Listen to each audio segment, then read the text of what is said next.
તો રામ રામ ને સીતારામ બધાઈને. આપણે જો હવે વાડી આવી ગયા છીએ અને બપોરના વાગી ગયા છે 1 અને આપણે જમવાનું બાકી છે.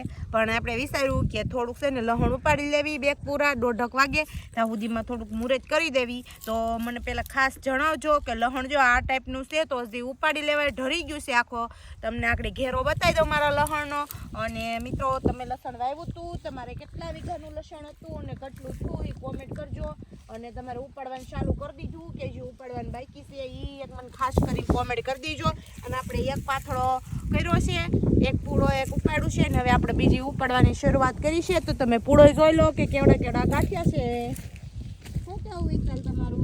અરે મસ્ત મજાનું લસણ લીલું લસણ. હવે પણ હજી લસણ થોડુંક જમીનને પકડે છે એટલે મારો ખ્યાલ એવો છે કે થોડાક દે રહેવા દેવું જોઈએ. તમારું શું કેવું છે?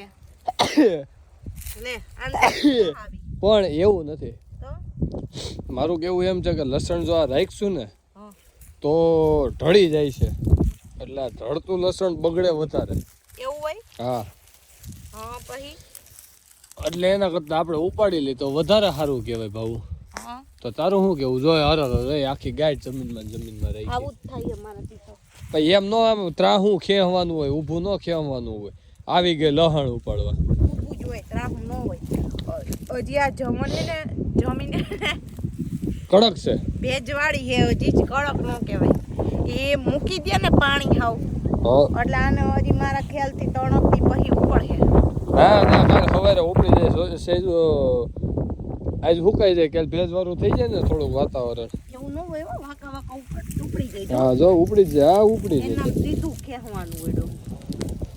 જો તું રેવા દે ને, એમને રાખશો ને એ બધા પાછા ઉગશે. એ પાછા ઉગે નહીં, એમાં દાંતી મારીને વીણવાનું હોય, મૂડા થાય. હા તે એટલે તું રેવા દે, તું કઈ કર્યું એના કરતા તું હે ને સાનમુની કરતી હોય કર, રીંગણા ને એવું તોડી લે. હે હા તો જો મિત્રો, આવો બધા લહણ ઉપાડવા હોવ મેળી મિત્રો મળીને કે ગાંઠિયો ઉપાડશો એટલે ઉપડી જાહે. પણ જેસીબી બોલાવી લઈ તો આમાં જેસીબી નો હોય યાર, વ્યવહારિક વાત કરો ને તો. પણ એમને આમાં ડાયરેક્ટ દાંતી મારતી હોય તો ન વીણાઈ જાય ડાયરેક્ટ. તમે વ્યવહારિક વાત કરશો ને તો સારી લાગશે મને તમારી વાત. પણ એટલે વ્યવહારિક તો વાત કરી, થોડીક દાંતી ઊંડી બેહારવાની. તો મિત્રો, આવા ગાંઠિયાથી લઈને આવા ગાંઠિયા અમારા ખેતરમાં થયા છે. તમારે કેવું લહણ થયું છે એ મને જણાવજો. પણ આ લહણના ભાવ કેટલા કઈ છે? લહણના ભાવ અત્યારે 800 રૂપિયાનું નવું લહણ કિલો છે. 800 રૂપિયાનું નવું લહણ કિલો? હા તો આપણે 5 કિલો હાલ ગાય ઉપાડવા જ મેં ભારી વારી જ લે. હાલ લે લહણ ઢળે ને બગડે એના કરતા 5 કિલોની ભારી વારી લે. એટલે ખેડૂત મિત્રોને કેમેરા મોફત નથી થતો આ લહણ, તો વેહવાનું નથી, રાખવાનું. તો 5 કિલો લસણ હું લઈ જાઉં? નહીં, કા 5 કડી લસણ મોકલાવું મારવાલા, કેમ કે 5 કિલો તો નથી પુગાય એમ. 5 કડીમાં મોંઘું પડશે, કુરિયર ચાર્જ વધી જાય. એના કરતા હે ને લસણ ઉપાડવા માંડ. અને આ લસણને હે ને આમ તળિયેથી ઉપાડવાનું એટલે ઉપડે જ તે. અને ન્યા તો રેવા દે, ન્યા તારી કીધે નહીં ઉપડે. આમ જોઈ લે આ ઓ લહણ. હે અને તંતુ મૂળ તો જો પણ મજબૂત. વાહ ભાઈ વાહ, મહેનત છે ને આમાં. લસણ એટલે લસણ છે, પણ મહેનત વિવેકભાઈની હે. વિવેકભાઈ ની કઈ નથી, આ પાણી વાયરું મારા પપ્પાએ વાવ્યું, એને એક એક કરીને સીધી વિવેકભાઈ ની. હા મોજ. હા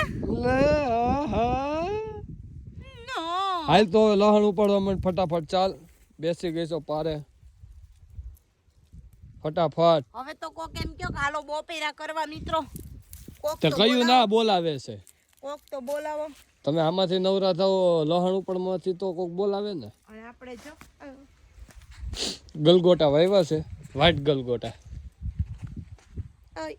અહીંયા આ ગલગોટા હે. તો ગલગોટા હે. હા તો શું છે?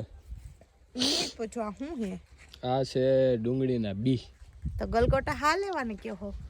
એ ગલગોટા એટલે ગલગોટા એટલે ગોળ ગોળ ગલગોટા, તારા જેવા ગલગોટા. અને મને ઘણા મિત્રોની એવી ફરમાઈશ છે કે ભાવેશાબેન તમે હિન્દીમાં અમારી સાથે વાત કરો, મતલબ હિન્દીમાં વ્લોગ બનાવીને મૂકો. તો એમની ફરમાઈશ હું થોડાક દીમાં પૂરી ખરી, કેમ કે મને પૂરું હિન્દી આવડતા નહીં है, थोड़ा बाबा हिंदी आता है, थोड़ा तो मैं थोड़े पर मैं आप जो हिंदी में मेरा व्लॉग देखते हैं ना, उसको मैं सिर्फ इतना पूछना चाहती हूँ कि कैसे हो आप, आपने दोपहर का खाना खा लिया?